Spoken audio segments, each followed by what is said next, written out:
Okay, bismillahirrahmanirrahim. Assalamualaikum warahmatullahi wabarakatuh. Salam sejahtera, selamat petang. Apa khabar warga Facebook? Alhamdulillah anda bersama-sama lagi dengan saya pada hari ini. So, terima kasih untuk yang dah bersama-sama dengan saya. Untuk yang belum kenal, nama saya Dr. Ruhaizat bin Daud dari Klinik Sabah, Kota Kinabalu. Kepakaran saya ialah membantu kaum lelaki dewasa dan kanak-kanak untuk bersunat dengan selesa, cepat dan selamat bagi mendapatkan burung yang sihat, bersih dan menjadi idaman wanita. Petang ni kita akan bincang pasal UTI, urinary tract infection, ataupun orang tempatan panggil kencing kotor lah. Kencing kotor ni di mana dia punya air kencing secara basicnya, asasnya air kencing dia ada kuman. Air kencing ada kuman. Cuma ada perbezaan sedikit antara lelaki dan wanita, di mana wanita ni lebih kerap kena UTI. Betul, kencing kotor ni berbanding lelaki. Antara salah satu sebab ialah dia punya panjang uretra. Uretra ni ialah salur keluar air kencing daripada pundi sehingga ke hujung tu. So uretra ni pada wanita dia pendek, lebih kurang 4 cm. Tapi untuk lelaki dia lebih panjang. Jadi oleh kerana wanita punya uretra lebih pendek, maka dia punya risiko untuk mendapat jangkitan kuman pada pundi kencing lebih tinggi. Macam mana dia punya patofisiologi lah. Sekejap saya share dulu gambar sebab semua orang suka tengok gambar kan. So saya try share gambar, tengok. Share gambar yang inilah. Yang ini yang saya maksudkan tadi. Saya besar sikit. Okey. Kalau kita tengok yang sebelah kiri ni, yang sebelah kiri ni ialah karakter rentas badan manusia yang wanita, yang ini yang lelaki. So saluran kencing bermula daripada kidney ataupun kenapa? Hai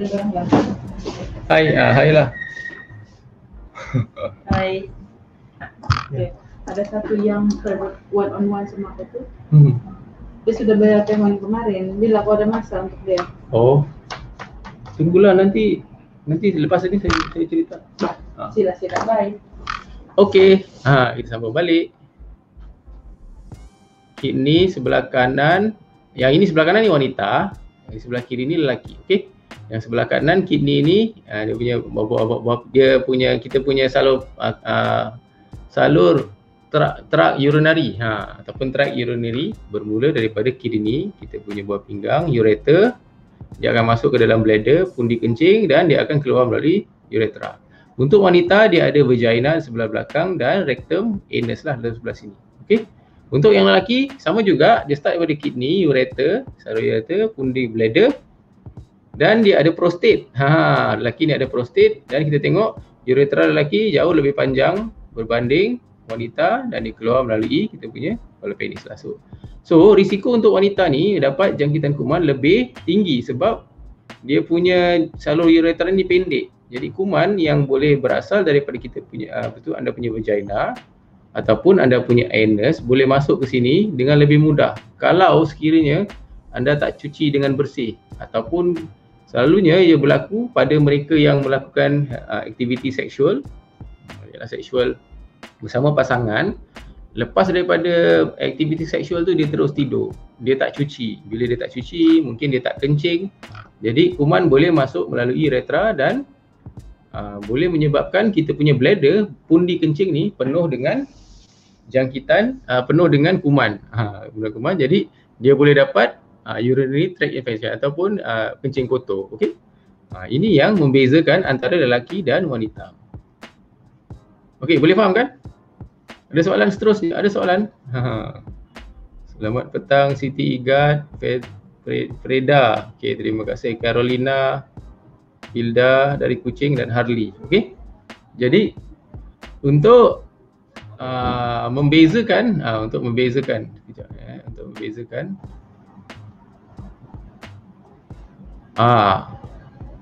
okey, saya share lagi satu gambar di mana dia menunjukkan apa yang berlaku sekiranya kuman daripada anus, daripada kita punya dubur ataupun daripada vagina masuk ke dalam pundi kencing dan anda tahan kencing ataupun anda tak cuci dengan bersih selepas melakukan hubungan seksual. Jadi kita tengok mana tadi dia punya ni, UTI. UTI. Begini. Boleh nampak kan? Kita tengok Saya harap anda boleh nampak lah. Kalau tak nampak pun buat nampak. Yang ini kita boleh nampak rectum. Rectum ialah kita punya ruang yang sebelum anus lah. Anus ialah lubang dubur. Di dalam kita punya usus besar ni, dalam rectum ni ada banyak kuman. Ada banyak kuman bakteria yang mana bakteria ni boleh migrate daripada sini pergi ke vagina sini, ataupun dia akan boleh masuk ke dalam kita punya pundi kencing. Untuk yang wanita lah, ni ada uterus, dia punya rahim.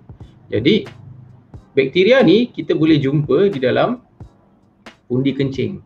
Dan bakteria ni jika dia berada dalam pundi kencing untuk jangka masa yang lama, dia boleh menyebabkan simptom-simptom, gejala-gejala urinary tract infection ataupun kencing kotor. Jadi apabila seorang wanita tu kencing, dia akan kencing, dia akan mengeluarkan semua bakteria yang ada di dalam pundi kencing tu. Dia flush semua bakteria yang keluar, yang berada dalam pundi kencing untuk keluar. Okey. Jadi bila kita lepas daripada tu, bladder dan uretra akan free daripada bakteria, akan kosong lah.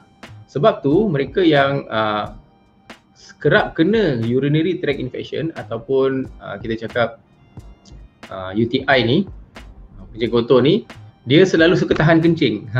Wanita jangan tahan kencing, yang pertama. Itu yang pertama lah, sebab bila kuman tu berada di dalam sini, dia boleh proliferate, dia boleh membiak. Bila membiak, makin lama makin banyak, dia akan menyebabkan gejala urinary tract infection lebih teruk. Yang itu yang pertama. Yang kedua, apabila selepas melakukan hubungan seksual, kuman yang daripada dalam vagina ni pun boleh masuk ke dalam pundi kencing. Jadi selepas daripada bersama-sama dengan pasangan, untuk yang lelaki, pasangan untuk yang lelaki dan wanita, adalah lebih bagus untuk lepas daripada berbuat hubungan seksual tu kena cuci, kena kencing, kena buang air kencing, sebab mungkin ada kuman yang berada di dalam vagina ni boleh masuk ke dalam pundi kencing yang wanita. Malah dia juga boleh mengganggu urinary tract infection, urinary tract urinary atau uretra lelaki. Sebab tu lelaki pun nak kena kencing selepas melakukan hubungan seksual. Itulah sebabnya. Okey, itu gambaran kedua. Okey, kita tengok gambar rajah ketiga pula. Okey, jadi apakah dia punya gejala? Apakah gejala dia? Apakah gejala-gejala orang yang ada urinary tract infection? Apakah gejala-gejala ataupun symptoms mereka yang ada UTI ni? Kita tengok UTI symptoms. Okey, saya share lagi satu gambar. Urinary, okey ni. Saya rasa yang ini ni. Urinary tract infection di mana common symptoms. Symptoms itu yang biasa. Pertama ialah burning or painful urination. Maksudnya sewaktu anda membuang air kecil, anda akan rasa sakit. Sakit ataupun pedih ataupun panas ataupun pedas sewaktu membuang air kecil, tak kira lelaki ataupun wanita. Especially pada hujung-hujung di uretra tu, pada hujung-hujung lubang kencing tu. Okey? Ini yang pertama. Yang kedua, constant urge to urinate. Yang ini dia rasa macam nak kencing aja. Kalau katakan anda seorang yang dah kahwin dan bersama-sama dengan suami, lepas anda bersama-sama melakukan hubungan seksual pada waktu malam, besok pagi je tu, kalau anda kerap kencing, rasa nak terkencing aja, ada kemungkinan ada dah start sedikit kita panggil mild urinary tract infection. Urinary tract infection lah. Yang mana ni akibat daripada kuman yang ada di dalam bladder tu, di dalam pundi kencing tu merangsang ataupun merengsa, menyebabkan inflammation pada dinding bladder tu untuk sentiasa rasa nak terkencing. Yang ketiga, yang ni cloudy urine ni, air kencing tu bukan warna jernih. Dia dah macam keruh. Bukan juga warna putih lah, bukan juga ada nanah, tidak. Selalunya urinary tract infection UTI ni dia tak ada nanah. Itu dah masuk STD. Dia lebih kepada keruh. Dia tidak jernih lah. Walaupun kuning, tapi dia nampak macam kelabu, bukan kelabu, dia tidak transparent. Macam itulah. Saya pun tak tahu macam nak sebut. Yang penting dia cloudy lah. Macam tidak clear. Okey. Lepas tu kadang-kadang berbau, air kencing tu berbau. Dan yang keempat, lima. Pelvic pain, rasa sakit pada kawasan ari-ari. Pada ari-ari itu kan rasa sakit, atau kadang-kadang rasa sakit di pinggang. So ini adalah kita panggil urinary tract infection yang di sebelah lower urinary tract, maksudnya daripada bladder, daripada kita punya pundi kencing dan ke bawah. Okey. Jadi kalau sekiranya anda ada gejala-gejala begini, ada kemungkinan anda punya air kencing ada kuman, di mana kalau katakan anda pergi berjumpa dengan doktor di klinik, dia orang akan cek air kencing.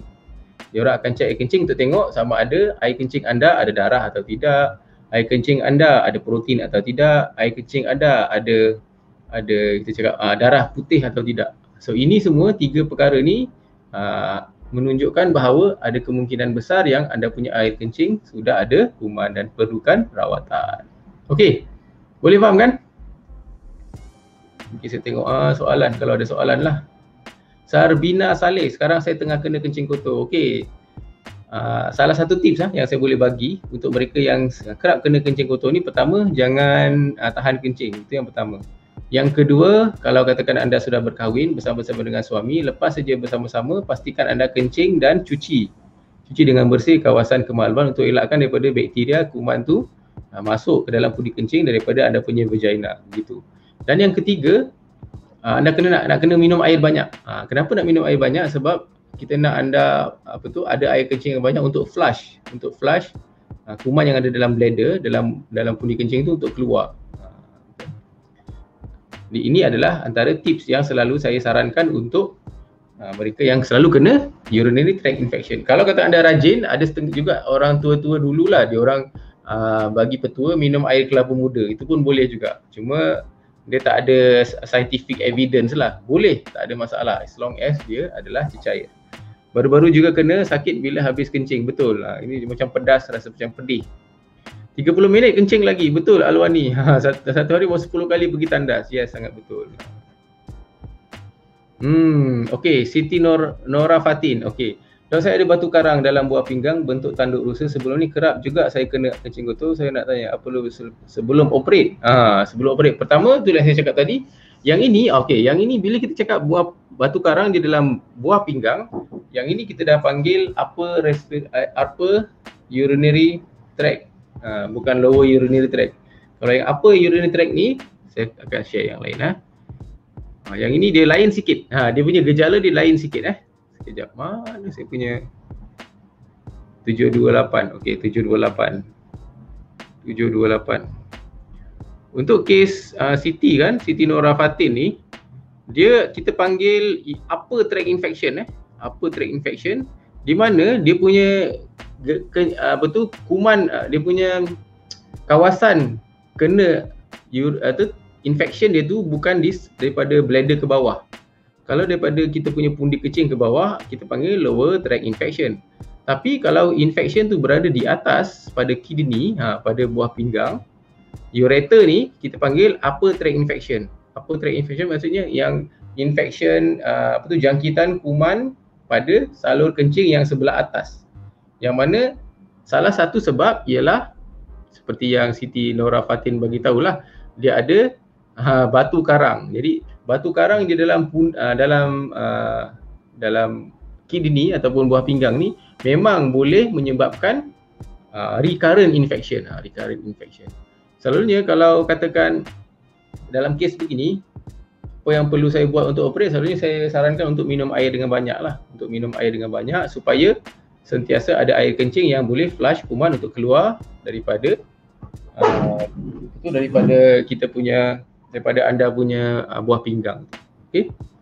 Yang Nur Eliza, terima kasih. Waalaikumsalam. Eva DC, Doktor, what would be treatment approach if the woman have more than 3 episodes of UTI within a year? Okay, is it antibiotic treatment? How about antibiotic resistance issue? Okay, Eva, soalan yang sangat bagus. Yang ini soalan yang sangat teknikal. Sangat teknikal dan kita cakap sangat ilmiah lah. Selalunya dalam kes begini, kalau dah kena 3 kali berturut-turut, saya lebih suka untuk ambil dia punya sampel urine, midstream urine, kencing separuh, lepas tu ambil air kencing untuk hantar pergi ke makmal untuk kita tengok apakah kuman yang menyebabkan recurrent infection ni, infeksi yang berulang ni. Sebab apa? Bila kita tidak tahu apakah kuman yang menyebabkan jangkitan pada kita punya pendi kencing, kita tends to untuk bagi antibiotik yang broad spectrum. Broad spectrum ni kadang-kadang kita tak tahu, ada kemungkinan yes boleh menyebabkan antibiotik resistant. Kemungkinan antibiotik kita bagi tu sudah tidak berkesan. Kuman ni dalam pundi kencing tu sudah tidak berkesan dengan antibiotik yang kita bagi. Dia jadi resistant, dia jadi kebal, dia jadi immune.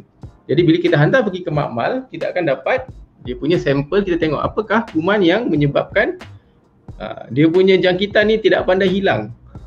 Bila kita tahu apa kuman dia, dan selalunya makmal akan tunjukkan apakah antibiotik yang sesuai untuk tengok apakah kuman tersebut supaya kita boleh bagi antibiotik yang spesifik kepada jangkitan tersebut. Okey. Saya harap dia menjawab soalan Eva lah. Wah, soalan panjang ni pun. Hai doktor, boleh kencing kotor boleh sebabkan jadi batu karang? Sebab saya ada buat ujian kencing kotor, ada sedikit dalam darah dalam kencing, padahal saya baru seminggu habis period. Dah X-ray kata semua dekat pinggang cuma tak dapat detect apa benda tu, cukup dekat sakit, boleh nak tunggu scan buah pinggang. Ya, ada kemungkinan batu karang ni yang menyebabkan recurrent infection, especially batu karang yang berada pada tinggi pada di dalam buah pinggang ataupun pada ureter. Kalau katakan dia sakit, dia sakit belakang, sakit pinggang, kerap, mungkin ada batu karang di dalam salur ureter tu. Jasmine, selalunya kalau lepas mandi siap pakai baju apa semua lepas tu rasa kencing lagi? Ya, betul. Betul ke minum air baril boleh baikkan kencing kotor doktor? Ini tips lah, tips. Ada orang kata boleh, tak jadi masalah. Ada juga orang kata minum air kelapa muda pun boleh, barley pun boleh, tak jadi masalah. Boleh minum lah. Tapi jangan terlampau manis bergula lah kan. Rosalia, selamat petang. Faizal, thank you, terima kasih. Mimi, selamat petang dok. Macam mana kita boleh tahu yang kencing kita ada kuman? Okey, soalan yang bagus. Kiranya anda ada gejala yang saya cakapkan tadi, ada kemungkinan anda ada kena kencing kotor. Jadi kalau kata anda pergi ke klinik, doktor akan cek air kencing. Cek air kencing untuk tengok beberapa parameters lah. Antaranya dia orang tengok sama ada air kencing tu ada darah ke tidak. Dia orang tengok air kencing tu ada protein ke tidak. Dia orang tengok air kencing tu mungkin ada leukosit ataupun darah putih. Kalau ada ini menunjukkan bahawa anda ada kencing kotor. Kencing kotor akibat kurang minum air ke doktor atau sebab lain? Yes, salah satu sebab kenapa orang boleh kena kencing kotor ialah mereka yang tidak suka minum air. Kurang minum air menyebabkan dia tak rajin kencing. Bila tak rajin kencing, ada kita cakap urinary retention. Air kencing di dalam pundi kencing tu berada untuk satu jangka masa yang lama, tak kena flush. Jadi kalau katakan ada kuman masuk, dia boleh menyebabkan gejala-gejala urinary tract infection.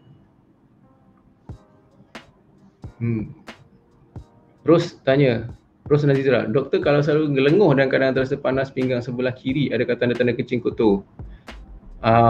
Yang saya cakap tadi, kalau katakan kalau direct dia begini, dia tak semestinya. Ada banyak sebab kenapa boleh jadi sakit panas pinggang sebelah kiri. Mungkin juga ada batu karang. Mungkin juga memang sakit urat. Dia punya urat terseliuh pun boleh juga. Betul cakap kencing kotor ada ubat yang diberikan. Sekarang ada kalau saya lenguh pinggang lagi sebelah kiri. Okey. Kalau dah begini, mungkin kita takut yang saya cakap tadi, kita takut ada batu karang, yang mana batu karang yang ada pada buah pinggang boleh menyebabkan recurrent infection, jangkitan air kencing yang berulang. Jadi sepatutnya nak kena scan lah. Nak kena scan, tengok sekiranya ada, mungkin nak kena rawatan lain lah. Rawatan lain. Apa efek kalau kencing kotor? Okey, selalunya Liz, kalau kencing kotor tidak dirawat, selalunya tidak selesa lah. Sakit waktu kencing, pedih, rasa pedas kan. Terus nampak air kencing berdarah. Lepas tu rasa sakit pada hari-hari, tak boleh tidur malam.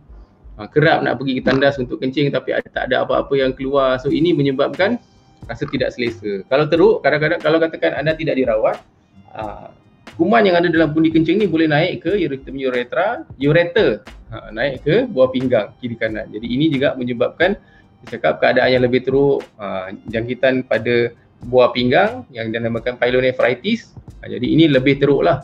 Ada demam, ada betul, ada muntah-muntah, kan, chills, regos, gegar-gegar, jadi kuman yang teruk lah. Yang selalunya kalau mereka yang ada pyelonephritis ni perlukan rawatan di hospital. Kadang-kadang ubat yang kita bagi melalui makan, kan, ubat makan tu kadang-kadang dia tidak berkesan.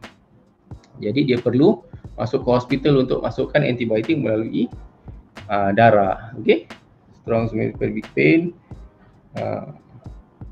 nausea, vomiting, shaking, chills, high fever, nampak belakang sakit semua. Jadi ini semua adalah kita cakap kalau kencing kotor kita tidak dirawat. Kak Dilawati, apa khabar? Terima kasih. Waalaikumsalam. Boleh jadi topik batu karang ni lepas ni, doktor? Boleh, Freda. Pasti kita cerita batu karang pula. Sebab memang salah satu sebab kenapa orang boleh dapat recurrent, maksudnya kencing kotor yang berulang, ialah takut dia ada batu karang. Dan batu karang tu berada daripada dalam dia punya buah pinggang, dalam ureter yang saya sebut tadi. Sekejap saya tunjuk. Batu karang tu dia boleh berada daripada atas ni, daripada batu karang, daripada buah pinggang sini, dalam ureter ni, dalam bladder, apa kita punya kencing, dan kadang-kadang boleh sangkut pada uretra ni. So di mana-mana juga batu karang yang ada, dia boleh menyebabkan dinding pada kawasan di dalam tu akan luka dan boleh ada jangkitan kuman. Okey. Selain daripada kita tak cuci selepas melakukan hubungan seksual dengan pasangan. Okey. Ada soalan lain? Saya rasa habis sudah, itu je lah.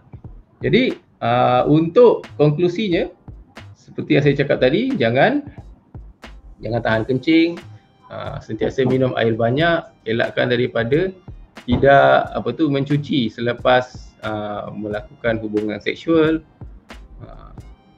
Jadi ini semua adalah dia punya cara kita nak elakkan daripada urinary tract infection berlaku. Okey, saya rasa sampai sini saja. Kalau katakan apa yang saya kongsikan hari ini bermanfaat, tolong like, tolong love, tolong share, tolong tag kawan-kawan, tolong like dan follow Klinik Sabah punya FB page. InsyaAllah kita akan jumpa lagi besok petang. Oleh kerana orang yang tanya, memang UTI ini dia boleh ada kaitan dengan batu karang. InsyaAllah besok saya cuba cerita pasal batu karang pula. Okey. Kalau boleh jadi batu karang tu akan ada lagi tak? Boleh ada. Tapi selalunya dia akan lebih tipis. Siti Nora Fatin tanya. Okey. Jadi sampai sini saja. Saya harap apa yang saya kongsikan ini bermanfaat. Kita jumpa lagi esok petang. Assalamualaikum dan selamat petang.